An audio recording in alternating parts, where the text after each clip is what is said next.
దేవునికి స్తోత్రం. అందరికీ నా హృదయపూర్వక వందనాలు. Praise the Lord. దేవుడు మిమ్మల్ని మీ కుటుంబాలను దీవించి ఆశీర్వదించును గాక. ఈరోజు దేవాదేవుడు మనందరి కొరకు తెలియపరుస్తున్న అద్భుతమైన వాక్య సందేశం ఎఫెసీయులకు రాసిన పత్రిక 6వ అధ్యాయం 22వ వచనం. మీ హృదయములను ఓదార్చుటకును అతనిని మీ యొద్దకు పంపితిని. దేవునికి సమస్తమేమ కలుగును గాక. ఈ గొప్ప వాగ్దానము మనందరి జీవితంలో నెరవేర్చబడును గాక. ఆమేన్. ప్రియాతి దేవుని బిడ్డలారా, దేవుడు తెలియపరుస్తూ ధైర్యపరుస్తున్నాడు. విషయం ఏంటంటే, మీ హృదయములను నేను ఓదారుస్తున్నాను, మీ వద్దకు వస్తున్నాను. అవునండి, దేవాదేవుడు మన హృదయాలను ఓదార్చడానికి మన వద్దకు వచ్చేవాడై ఉన్నాడు. మన వద్దకు వచ్చేటువంటి ఏ మనిషి అయినా, మనతో ఉండేటువంటి ఏ మనిషి అయినా, ఏ వ్యక్తి అయినా, ఏ బంధమైనా కానీ మనల్ని ఓదార్చకపోవచ్చు. కానీ దేవుడు మనల్ని ఓదార్చును గాక.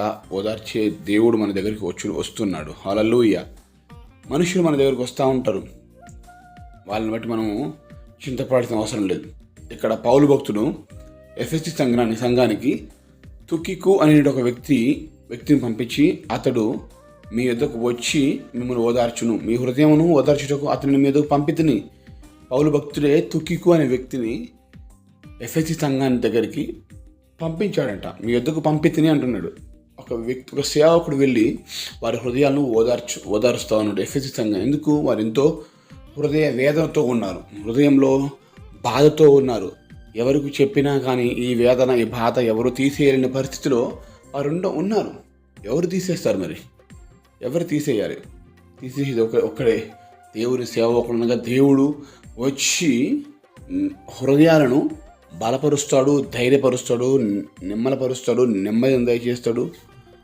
నీ హృదయంలో ఉన్న బాధను తీసివేయడానికి సిద్ధంగా ఉంటాడు.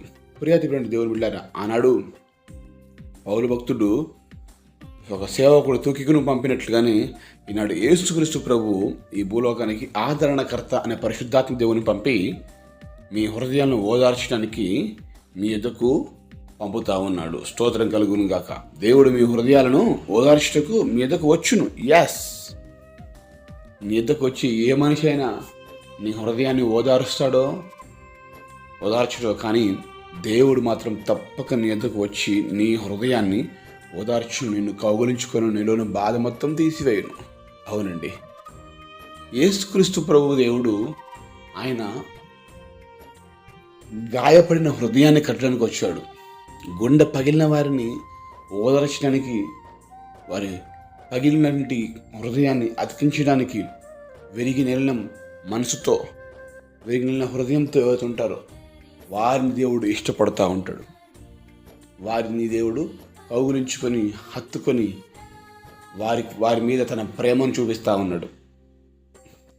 ఈ రోజుల్లో ఓదార్పు అనేది లేదండి. ఎందుకు ఓదార్చడం అంటే, ఓదార్పు ఎవరికి కావాలంటే దుఃఖపడుతున్న వారికి ఓదార్పు కావాలి.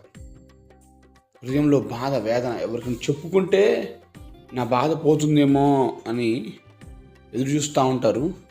కానీ ఎవరు చెప్పుకున్నా వారు ఇంకా బాధ రెట్టింపు చేసే విధంగానే ఉంటారు.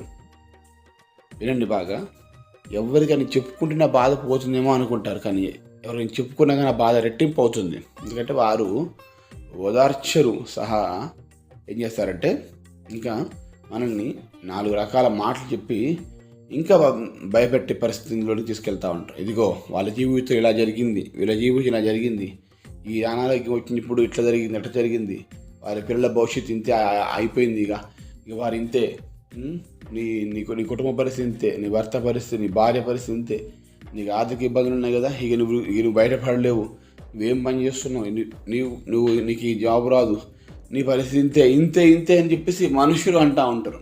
ఒకవేళ ఏ మనిషి దగ్గరికి వెళ్ళినా కూడా అది వ్యర్థమే. కానీ దేవుని పిలువు, ఆయన మీ ఎదురుకు వస్తాడు, నిన్ను ఓదారుస్తాడు. స్తోత్రం కలుగును గాక. హల్లెలూయా. అందుకే దేవుడిలో తెలియపరుస్తుందంటే, నువ్వు దుఃఖంలో ఉన్నావని, బాధలో ఉన్నావని, ఇబ్బందుల్లో, ఇరుకుల్లో ఉన్నావని చెప్పేసి ఆయన అంటున్నాడు, మీ యొద్దకు నేను వస్తాను, మీ హృదయాలను ఓదారుస్తాను. నిజంగా అండి, పగిలిన గుండెను అతికించగలవారు ఎవరండి? చాలామంది కొన్ని మాటలు అంటారు, గబగబా తిట్టేస్తారు. సమస్య వచ్చినప్పుడు, గొడవ వచ్చినప్పుడు చెడ్డ మాటలు కానీ లేదా వ్యతిరేకంగా మాటలు పలుకుతారు. తర్వాత ఈ దగ్గరికి వచ్చి ఆ మాటను క్షమించండి అంటారు. కానీ ఆ మాట హృదయంలో గాయమైనప్పుడు ఎంత బాధ ఉంటుంది. గోడకు శీల కొట్టి మళ్ళీ ఆ శీలను తీసిస్తే ఆ గోడకు నుండి శీల ఆ రంధ్రం అదేవిధంగా శీల తీసేయబడింది, కానీ మేకు తీసేయబడింది, కానీ రంధ్రం అలాగే ఉంది. మరి నీ పగిలిన హృదయాన్ని ఎవరు బాగు చేయాలి, ఎవరు ఓదార్చాలి అంటే ఏ మనిషి చేయలేడు. ఈ ఈ ఇంత గొప్ప సంగతి, ఈ విషయాన్ని ఎవరు చేయలేరు. కానీ కేవలం యేసుక్రీస్తు ప్రభు దేవాదేవుడు మాత్రమే చేస్తూ ఉన్నాడు. నీ కన్నీళ్ళు చూస్తూ ఉన్నాడు, నీకు ఆదరణ కలగజేస్తానని మాటిస్తూ ఉన్నాడు. కనుక ధైర్యంగా ఉండు. ఆయన నీకు ఈరోజు ఈ వాక్కు ద్వారా నీకు వస్తూ ఉన్నాడు, నిన్ను బలపరుస్తూ ఉన్నాడు. దేవుడు మిమ్మల్ని మీ కుటుంబాన్ని దీవించును గాక. ప్రార్థన చేస్తున్నామా? ప్రార్థన. మహాగణుడ పరిశుద్ధుల ప్రేమగల తండ్రి, వందనాలు, స్తోత్రాలు అయ్యా. మా యొక్క హృదయాలను ఓదార్చడానికి నీవు మా దగ్గరకు వస్తున్నావు కదా ప్రభా, వందనాలయ్యా. మమ్మల్ని బలపరచండి. మా యొక్క హృదయంలో ప్రభావం ఉన్న వేదన, చింత అంతా తీసివేయండి ప్రభా. పగిలిన మా గుండెలను తండ్రి, గుండె చెదిరిన వారిని ఆదరించే దేవుడు నీవు కదా ప్రభాతండి. మా హృదయాల్లో తండ్రి నెమ్మది దయచేయండి, సంతోషం, సమాధానం దయచేయండి. ఓదార్పు లేక ఉన్నాము, దుఃఖంతో ఉన్నాం, కన్నీళ్ళు గారుస్తున్నాం. ఎందుకంటే ప్రస్తుత పరిస్థితులు భయంకరంగా కనబడుతున్నాయి మాకు మా చుట్టూ. అయిననో ప్రభాతండి, ఏ మనిషి మమ్మల్ని ఓదార్చలేడు, కానీ నీవే మమ్మల్ని ఓదార్చే దేవుడు అని నీవే చూస్తుంటుండగా ప్రభా, మీరు మా దగ్గరకు వచ్చి మమ్మల్ని బలపరచండి. మా హృదయమును ధైర్యపరచండి. మమ్మల్ని కౌగులించి నీ ప్రేమను చూపించి మమ్మల్ని స్థిరపరచమని, ఈ వాక్య వాగ్దానము మా జీవితం నెరవేర్చి కార్యం జరిగించమని యేసు నామములో అడిగి వేడుకొని పొందుకుంటున్నాము తండ్రి. ఆమేన్.